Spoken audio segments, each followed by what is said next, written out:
La paz del Señor para con todos y todas. Como lo dije más temprano, una alegría poder participar con ustedes en la alabanza, en la adoración de esta mañana, en el testimonio de nuestra fe. Para tranquilidad de Javier, las canas me han venido solas y cada vez tengo menos, esa es la ventaja. Pero no porque vuelvan a oscurecerse, desgraciadamente.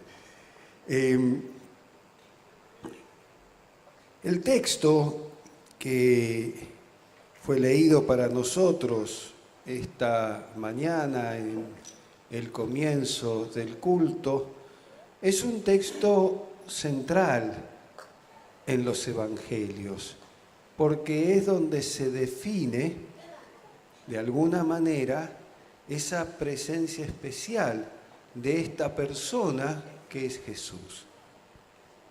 Dice que viniendo Jesús a la región de Cesarea de Filipo, es decir, saliéndose de su ámbito habitual, que era Galilea, ¿no es cierto? Cesarea de Filipo quedaba fuera de los límites de Galilea. Dice, preguntó a sus discípulos, ¿quién dicen los hombres que es el Hijo del Hombre? Ya la pregunta tiene una trampita, porque lleva a pensar en una figura que es el Hijo del Hombre. No dice directamente quién soy yo, sino que obliga a pensar que de alguna manera este Jesús que estaba andando por esos caminos y que ahora se llega con sus seguidores a este lugar, en los alrededores de una ciudad, para colmo con un nombre bastante molesto, Cesarea, porque recordaba al emperador, al César, cosa que efectivamente al pueblo de Israel no le gustaba mucho, porque significaba que estaba sometido, que estaba esclavizado, que estaba dependiendo de una potencia extranjera, no era la capital de una región a la cual le habían puesto incluso el nombre de lo que hoy llamaríamos el opresor de ese pueblo. Y allí se llega a Jesús y hay que tener esto en cuenta porque después va a parecer importante este dato. Llega Jesús y pregunta, ¿quién es el Hijo del Hombre? ¿Quién dice la gente? Ustedes que están ahí mezclados entre el pueblo, ¿qué dice la gente? ¿Cómo reacciona frente a la presencia mía cuando yo digo que soy el Hijo del Hombre? ¿Cómo aquella ama de casa, aquel campesino, aquel artesano del pueblo, qué es lo que está pensando cuando me ven, cuando me escuchan? Cuando comparto con ellos la reunión de la sinagoga, porque a lo mejor a mí no me lo dicen, pero ustedes que están mezclados entre el pueblo pueden escuchar. ¿Qué dice la gente?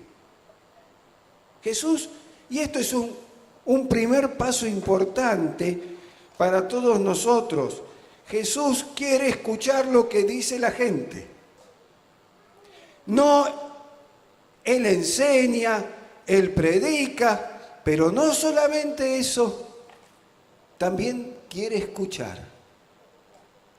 Le interesa a la gente y le interesa lo que la gente piensa y dice y le interesa lo que la gente cree acerca de Él.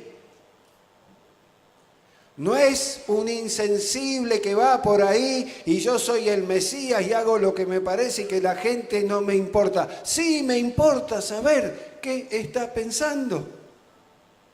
Es un Jesús que se interesa por qué dicen los chicos cuando están jugando y me ven y yo los recibo como se recibieron esta mañana acá.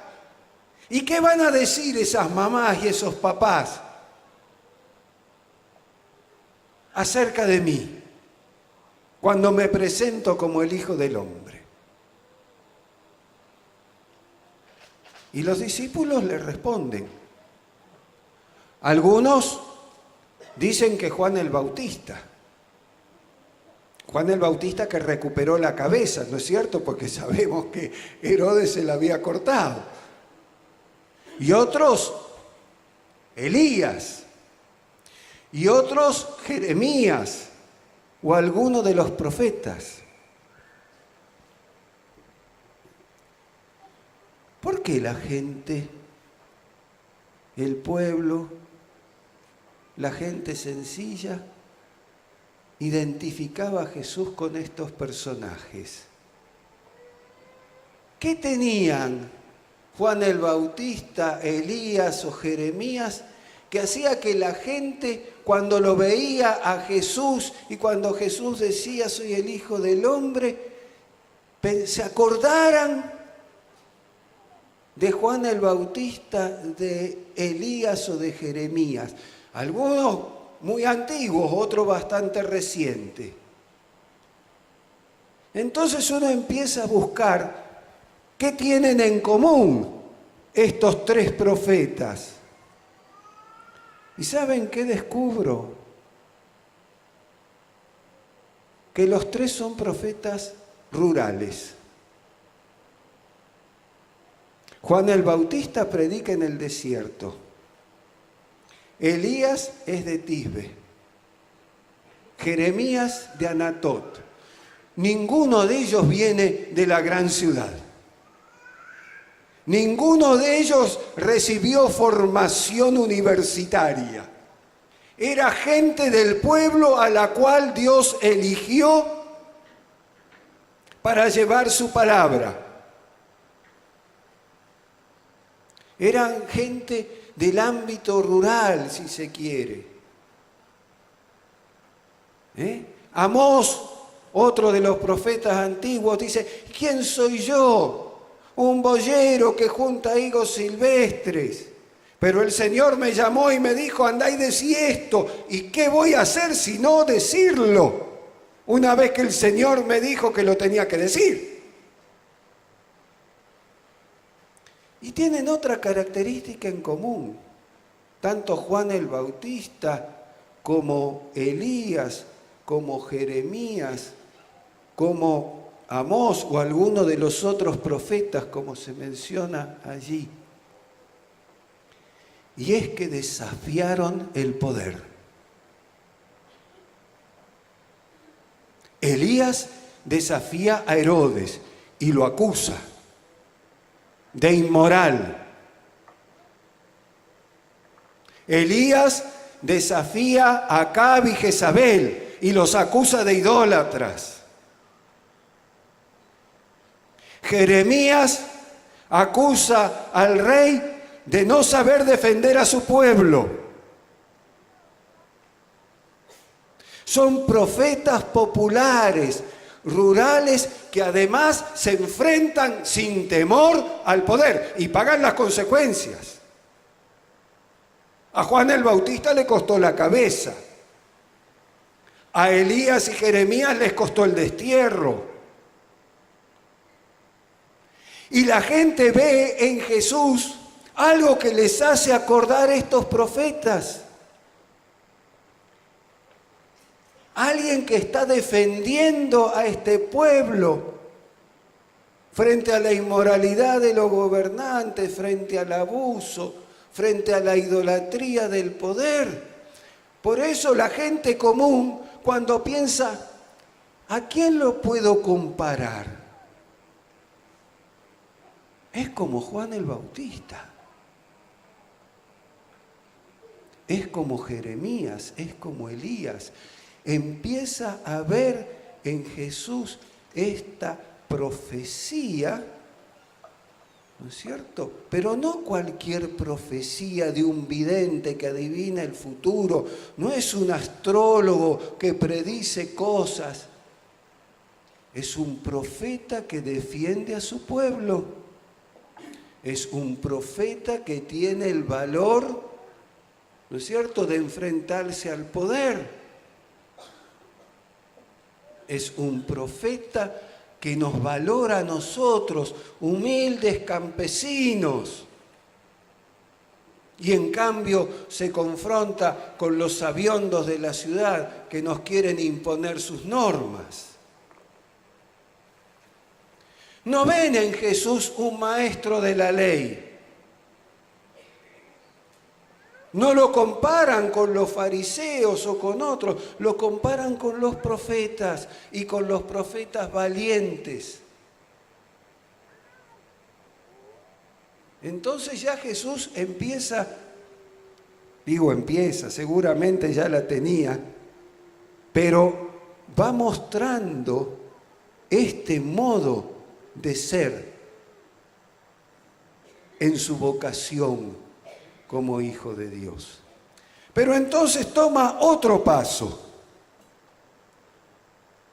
da otro paso más allá y ya en forma más directa le pregunta a los discípulos: ¿y ustedes? Permítanme, ustedes, los que están acá reunidos, discípulos de Jesús nos llamamos, ¿no es cierto? ¿Quién dicen que yo soy? Ya sé lo que dice la gente. La gente me compara con estos profetas. Pero ustedes, los que están a mi lado cada día, los que yo he llamado, los que me han acompañado en los caminos, los que han estado conmigo no de vez en cuando, sino en estos años acompañándome todos los días, ¿ustedes qué dicen? Y toma la palabra Pedro y dice: tú eres el Cristo. Tú eres el Cristo, el Hijo del Dios viviente. ¿Y qué le dice Jesús? Bien, Pedro, acertaste. No, le dice: Pedro, lo decís porque te lo reveló el Padre. Y es claro que a Pedro se lo reveló el Padre, porque para Pedro decir que este predicador ambulante es el Cristo no le debe haber resultado obvio, no le debe haber resultado algo que ocurre. ¿Por qué? Porque para la tradición judía, el Cristo era algo muy distinto de este Jesús. ¿Qué esperaban los judíos? Y que se refleja a lo largo de los evangelios, incluso en los propios discípulos hasta después de la resurrección de Jesús. ¿Qué esperaban? Un rey liberador, que los salvara de este César que se había hecho una ciudad a su propio nombre. Por eso yo decía que el hecho de que lo dijeran cerca de Cesarea de Filipo tenía importancia.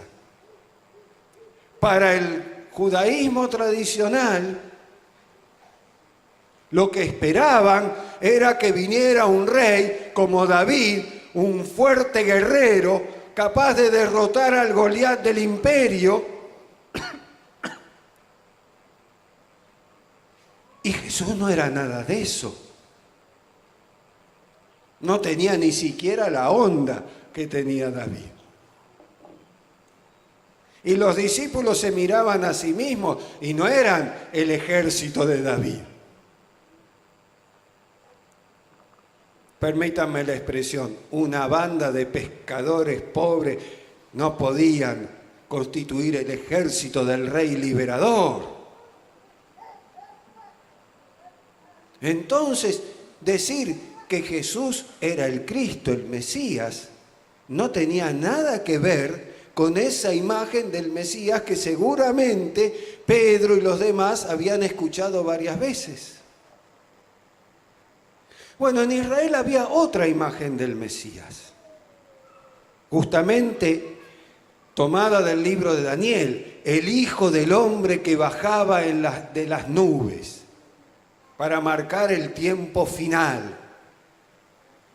Pero este Jesús, aunque se decía a sí mismo el Hijo del Hombre, no había bajado de ninguna nube. De manera que si el Mesías era el que tenía que venir directamente del cielo, que iba a revelar el fin de los tiempos, que cuando Él se manifestara se destruiría toda la tierra para salvar solamente las almas de los elegidos, este no parecía serlo. Este era un carpintero que de repente se puso a predicar, que no se sabe cómo, hacía algunas curaciones, que enseñaba humildemente entre la gente, de manera que si era el Hijo del Hombre que bajaba del cielo, no llenaba la imagen.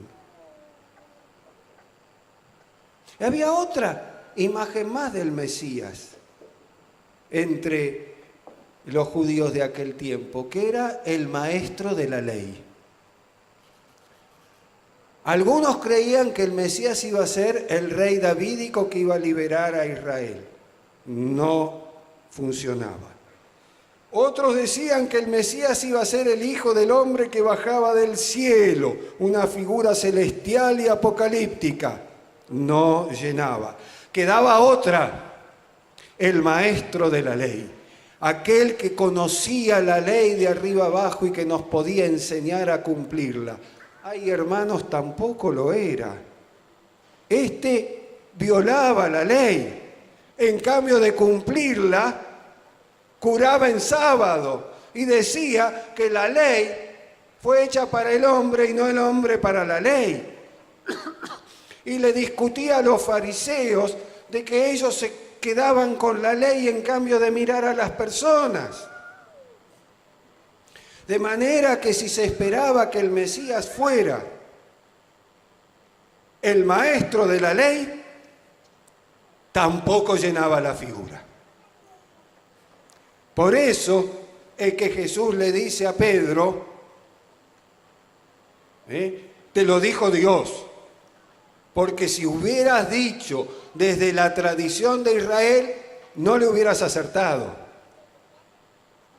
Nunca hubieras podido reconocer al Mesías que esperaban los nacionalistas que querían recuperar el reino, ni los apocalípticos que esperaban el fin del mundo, ni los legalistas que esperaban el cumplimiento de la ley. Ninguna de esas tres cosas aparecen en Jesús. ¿Qué es lo que lo lleva a Pedro a decir, este es el Cristo? La revelación de Dios, y solamente eso. Y Pedro tuvo que cambiar su cabeza totalmente para poder decir eso. Tuvo que descubrir que el Cristo era algo distinto de lo que él esperaba. Tuvo que descubrir que el Cristo no era esa figura que se había transmitido en la tradición, sino que este Cristo era, como lo va a decir después Pablo, el que hace nuevas todas las cosas. Porque el que está en Cristo es una nueva creación. Y si bien la tradición de Israel le había servido para decir que iba a venir un Mesías, este Mesías que vino también cambió la tradición de Israel. La sorpresa se la va a llevar inmediatamente después Pedro, porque a continuación del pasaje que hemos leído, Jesús dice, y ahora es necesario que vaya a Jerusalén para padecer y que me crucifiquen. Pedro dice, acabo de decir que es el Mesías, eso no puede ser cierto. Al Mesías no lo crucifica nadie. Discúlpame, Pedro. Sí. Vas a tener que cambiar tu idea de lo que es el Mesías. Vas a tener que aprender a querer a un Mesías que también padece. Y si la gente dijo que soy como Juan el Bautista, me espera como a Juan el Bautista, una muerte en manos de los poderosos de este mundo. Vas a tener que cambiar tu idea acerca de lo que es el Mesías y vas a tener que aprender a convivir con la idea de un Mesías crucificado. Después tendrás la sorpresa de la resurrección, pero por el momento me vas a tener que acompañar en el camino de la cruz.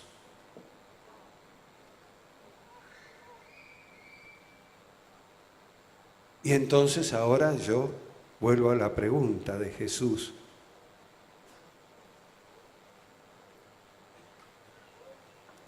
¿Quién dicen ustedes que yo soy? Ustedes, los chicos que están acá, ¿qué dicen acerca de este predicador ambulante, ex carpintero, que vino por el camino de Galilea y que ahora está cerca de Cesarea? Las papás y las mamás que presentaron los chicos hace un ratito, confiando en la bendición de ese Jesús. Los mayores que, como yo, ya hemos recorrido un largo camino de la vida, tomados de la mano de ese Jesús. ¿Qué decimos hoy que es ese Jesús?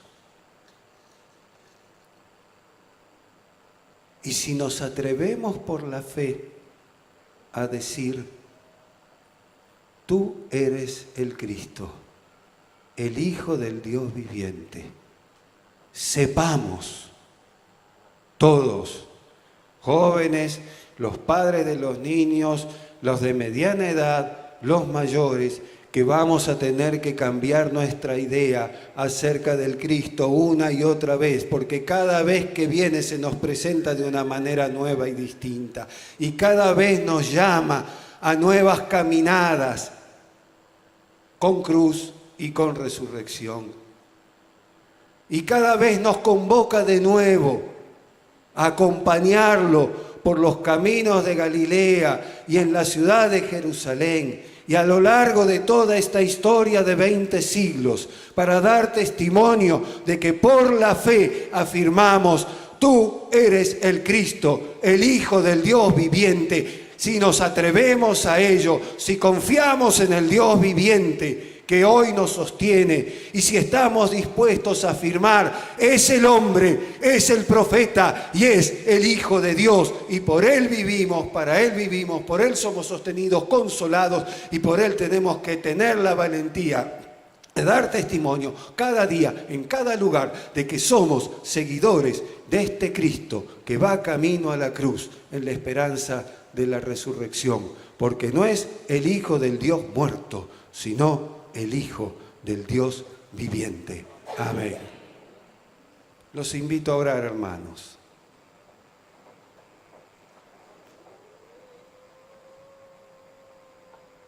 Permítenos, Señor, decir, tú eres el Cristo, el Hijo del Dios viviente. Permítenos reconocerte en las muchas formas en que vienes a nosotros cada día. Permítenos ir cambiando nuestra manera de ser y de pensar para poder seguir asidos de tu mano por el camino de la vida. Permítenos, Señor, como dice el apóstol, ir transformándonos para no adaptarnos a los esquemas de este mundo, sino llegar a conocer en ti qué es lo bueno, qué es lo santo, cuál es la agradable voluntad de Dios. Permítenos, Señor, una vez más, decir de corazón, tú eres el Cristo, por ti y en ti vivimos ahora y por la eternidad. Amén, Señor.